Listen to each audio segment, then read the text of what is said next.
മണ്ണിൽ നിന്നും മെനഞ്ഞു ദൈവം മർത്യനു പേരും രൂപവുമേകി ആദം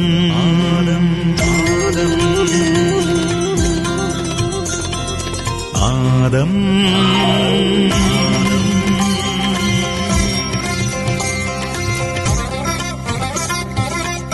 ആദത്തിനുടെ അസ്ഥിയിൽ നിന്നും പെണ്ണിനു രൂപം നൽകി ദൈവം ഹൗവ.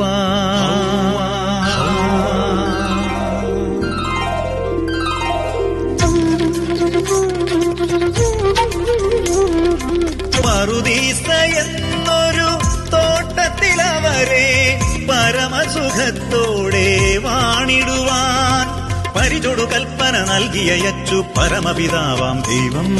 കരുണ കാട്ടുന്ന വലിയ തമ്പുരാൻ കരുതലോടേകിയെല്ലാം.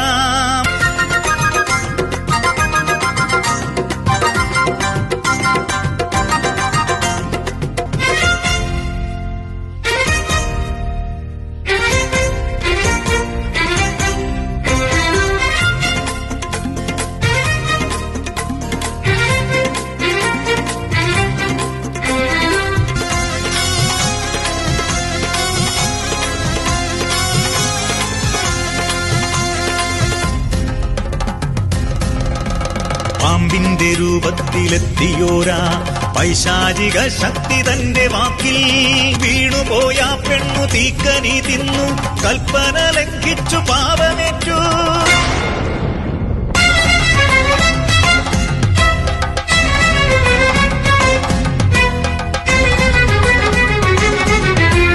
ദൈവമായി തീരുവാനുള്ളോരാശയിൽ ദൈവത്തിൻ കൽപ്പന ലംഘിച്ചവർ ഉള്ളതുപോലും നഷ്ടമായി ദിവ്യ പറുദീസയിൽ നിന്നു പടിയിറങ്ങി.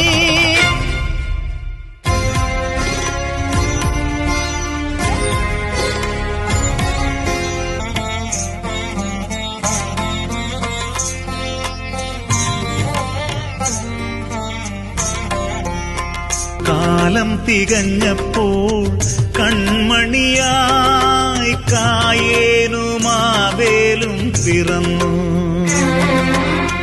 താഴത്തു വയ്ക്കാതെ ആദവും ഹൗവയും താരാട്ടുപാടി നിർവൃതി.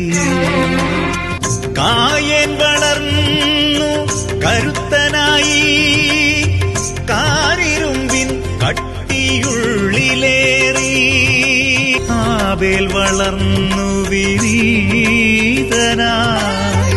ആട്ടിടയൻ നല്ലൊരാട്ടിടയൻ.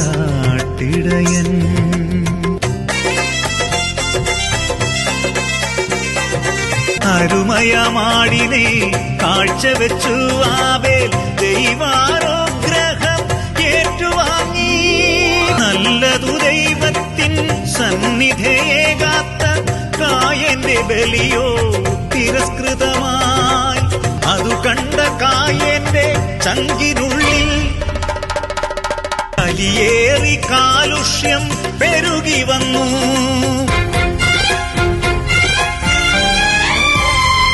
കലിതുള്ളി പകയേറി കായേനെന്നാൾ പാവമാവേലിനെ കൊന്നുവല്ലോ. സോദര ചോരയാൽ ആദ്യമായി ഭൂമി നനച്ചവൻ ശാപമേറ്റു.